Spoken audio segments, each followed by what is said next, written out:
I did not want her to carry. No. The plan was for me to carry. It was supposed to be my thing. The testing, to us, is a waste of time. Let me tell you why. Because if you already done all the genetic testing, if you already done the genetic testing on the donor, why are we still genetic testing?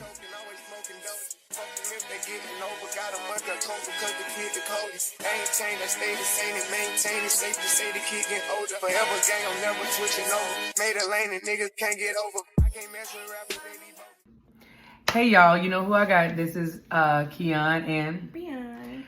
So y'all know we're back active. This is the year of, being consistent.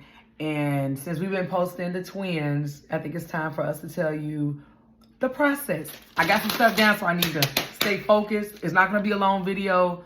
We'll come back and do more videos, but we want to touch on it because people have been asking. So, you ready? Yeah. Okay. First off, the process of setting up the appointment. We went through CNY.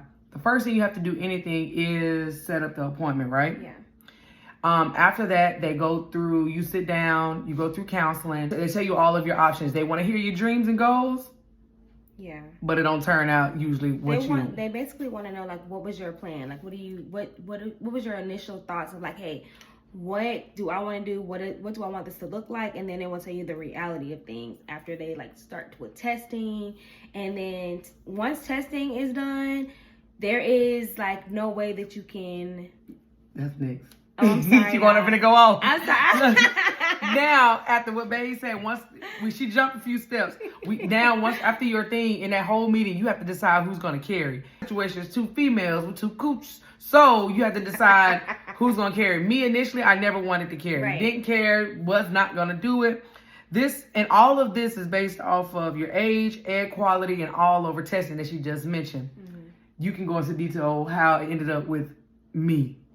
The plan was for me to carry, and the plan was for me to use my eggs first. And you did carry. And then, I know.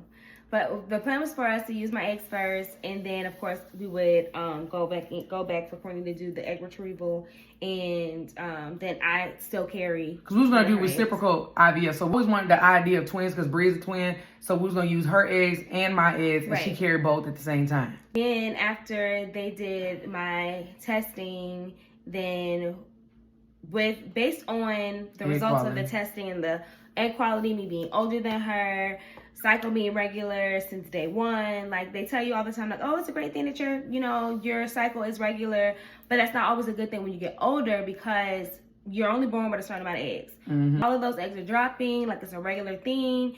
Your egg quality goes down than you would expect. So that's kind of what happened to me.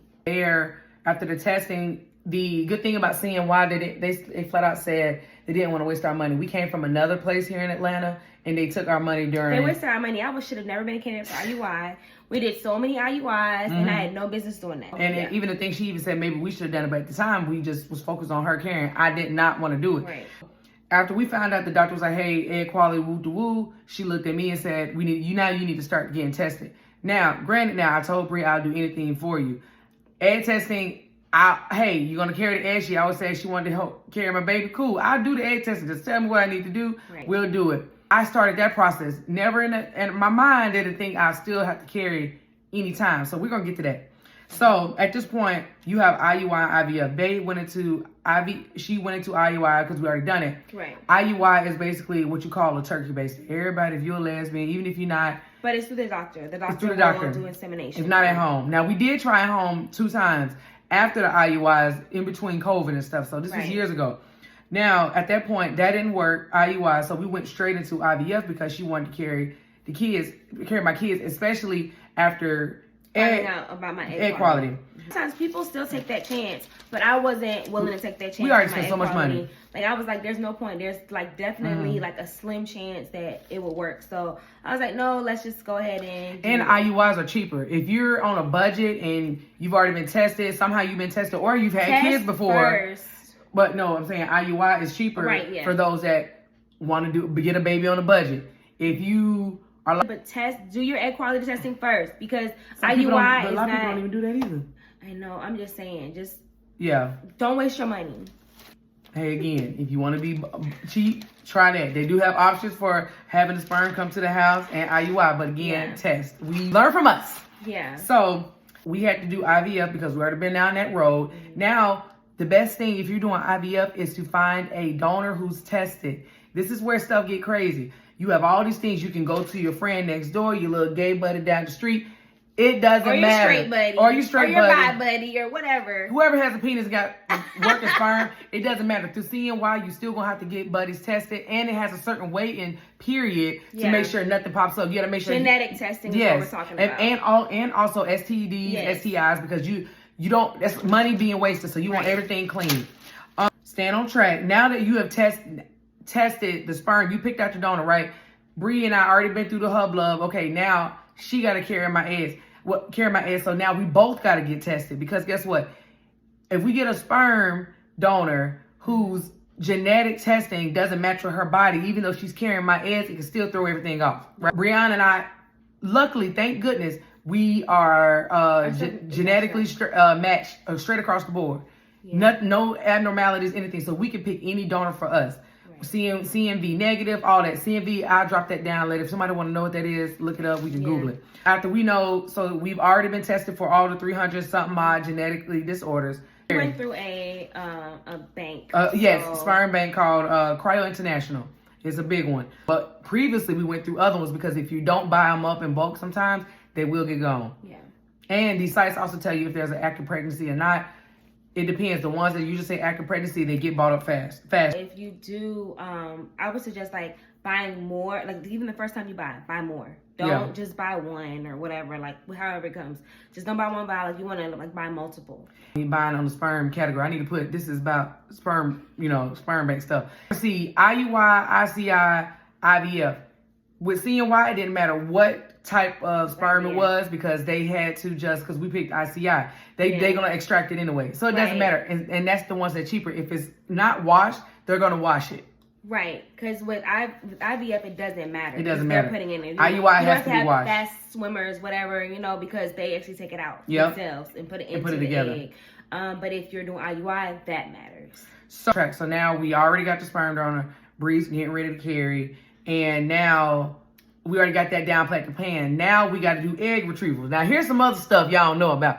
Now if you were in a partnership and you want to carry your other person, you have to retrieve the eggs. They got to come out sometime. So now you go through this 3 or 4 day process of she's giving me shots to mature as many eggs as possible, to be took out, to be injected with these sperm to fertilize into these eventually embryos to turn into babies. Part is about 3 or 4 days of constant shots, urine, progesterone, estrogen, stuff like that. So I'm not gonna go into deep to that. Look it up. It's egg retrieval. So this is a process that you have to do before you even she gets to carry. Now, if there's a successful retrieval during egg retrieval, then you at this point you will get a count of what was came about. Basically, after she gave the mature eggs. It was 18, but 15 fertilized?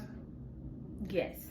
So they pulled out 18 big size, because they had to be a certain size. Yeah. 18 eggs. At this point, you're really bloated. It's like PMS on 10. It's very uncomfortable. But they're going to be extracted soon. So that procedure literally took, 30 minutes? Yeah. In and out. I just scooped them out. Who knows? They did that, and 15 fertilized, meaning out of the 18, 15 actually went to a stage of an embryo. That's a lot of babies. Yeah. So this is where it goes to a little trickier thing. PGT testing, meaning pre-implantation genetic testing. We didn't do it. Do you want to tell them why? Yes. So what they don't tell you, they're like, oh, you can test your embryos to see if you want a boy or a girl. You can test to see if the embryo was good or not. Or I'm sorry, you test the sex of it to see if it's boy or girl, and genetic testing. When this happens, what they don't tell you is it's a biopsy. They are cutting a piece of your embryo, but they don't know what part of the embryo they're taking. So say, for example, you have 10 great embryos. Well, you think it's not great embryos. Well, they grade them based on like the days as well. Like if it's a 5-day blastocyst, say, for example, you have 10 good ones, right? Now you're like, oh, I'm going to do PGT testing. You can end up with only one embryo. And PGT testing, to us, is a waste of time. Let me tell you why. Because if you already done all the genetic testing, If you already done a genetic testing on the donor, why are we still genetic testing?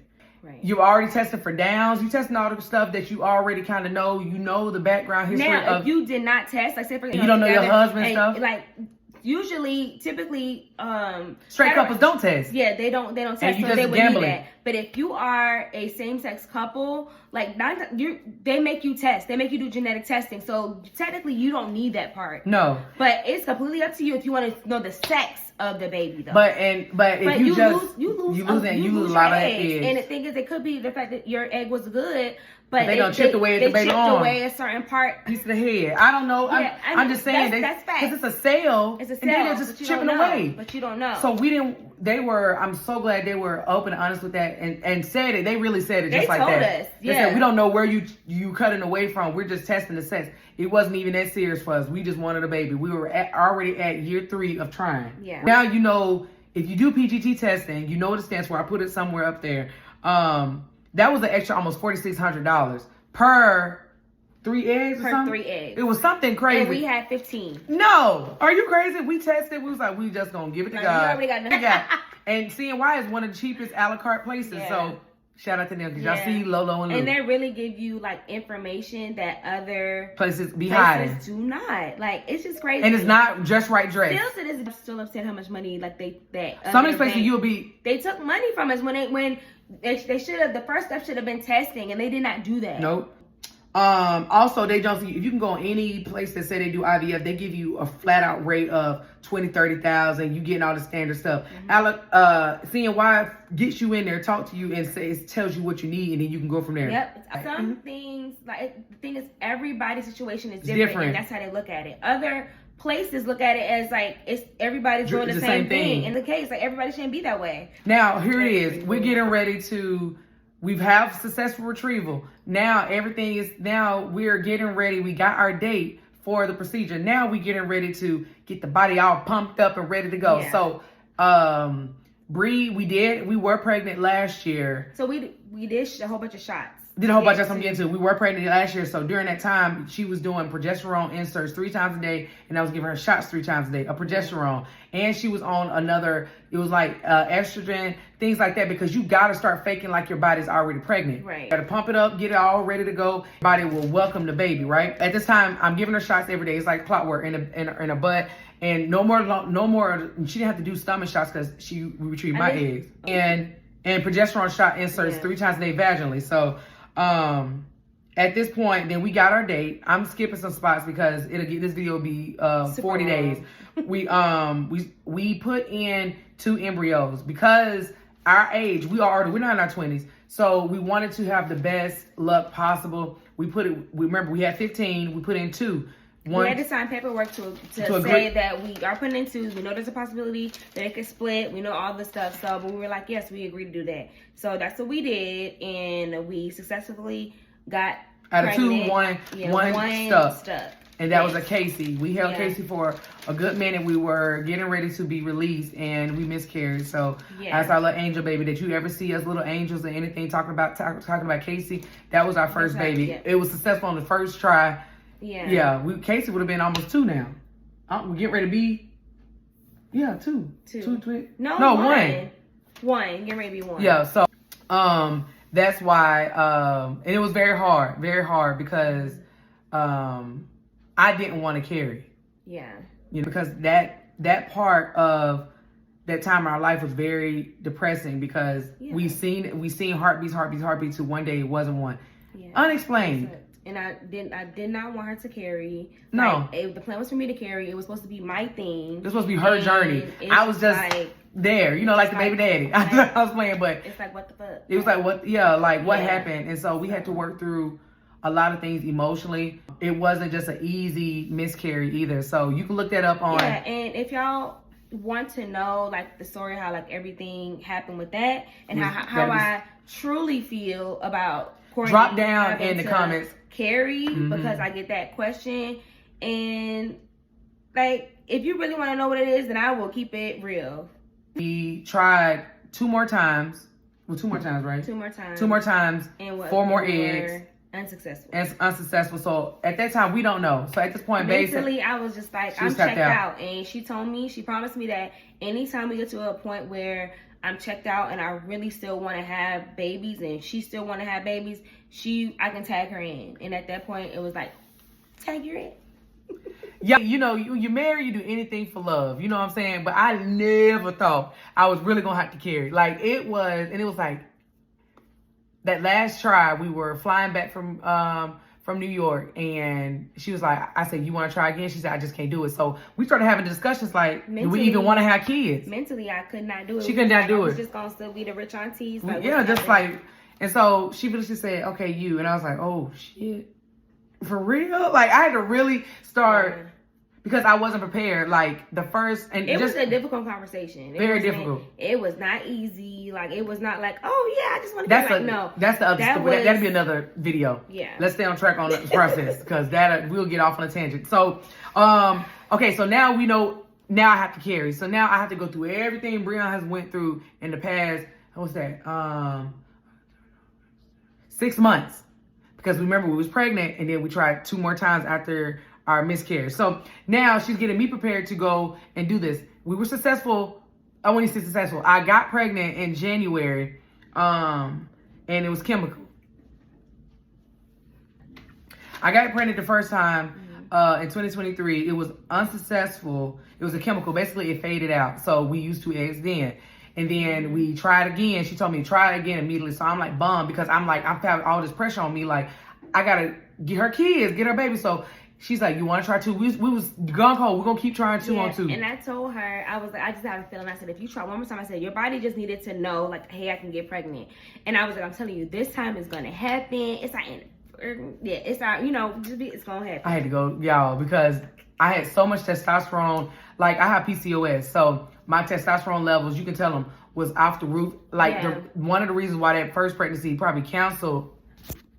One of the reasons why the first pregnancy probably canceled, because I didn't have enough estrogen in my body. So they upped my estrogen up to crazy levels to where I was tapping into some femininity I didn't even know about. I was like, what the hell is happening? And I told her, I said, I did not like it. I was not happy.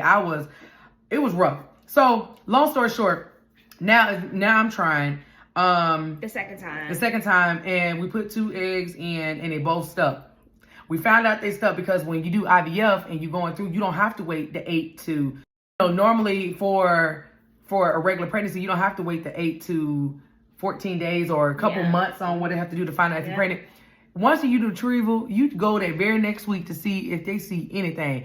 You actually do a pregnancy test. Yeah, we tested. They tell you to wait, but we tested that 3rd day, and it was. What you see her face? Do it again, look. And from there, we got so nervous because you have to see the trauma that we've been through.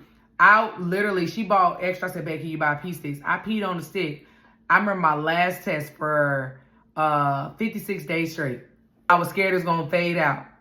Think about Casey, and then think about when it was chemical. Yeah. So people ask how many did we intentionally do twins? Yes and no. Not in. I mean, so many people around us like wanting us to have twins. We just wanted a baby. Yeah. And so our best luck, we said, okay, common sense says we put 2 in. It worked for you. And I was praying for a boy and a girl. Yep. And it worked for me. I got a positive pregnancy test because all you wait for is the positive. Yeah. And then you get it again. You like, oh shit, it really worked. Mm-hmm. So we was praying for a boy and a girl, and then that's how LOLo and Lu is here. So I hope this quick mess of a video has made some sense. That is the just part. We need to break it down, but that is just a quick run through of our IVF journey through CNY. So thank you, CNY. Y'all were so awesome. Like, even now, like when we follow them, they get on lives like every morning. Shout out to Dr. Kiltz. He's the one that knocked us up. And Dr. Corley was the one that did the egg retrieval. Yes. And we all went to the office in Syracuse. So New York, because we're here in Atlanta. There's a satellite office, but they were not doing IVF. So if you're in the Atlanta area, you can do IUI. They may be at the office, but they may be doing IVF now in the office because we always too late. So we had to fly out. Good thing we have family in Syracuse, so it wasn't nothing to go up there real quick. But we made 6 trips. Yeah. We drove 3 out of 6 trips. Yeah. So I have a lot of windshield time. So now you have the beautiful chances to see LOLo and Lu. They're thriving, getting ready to be 5-month-old. So it go by really fast. So now you think about the journey on trying to get a baby, and now they're running away from you. So it's like, what do you do?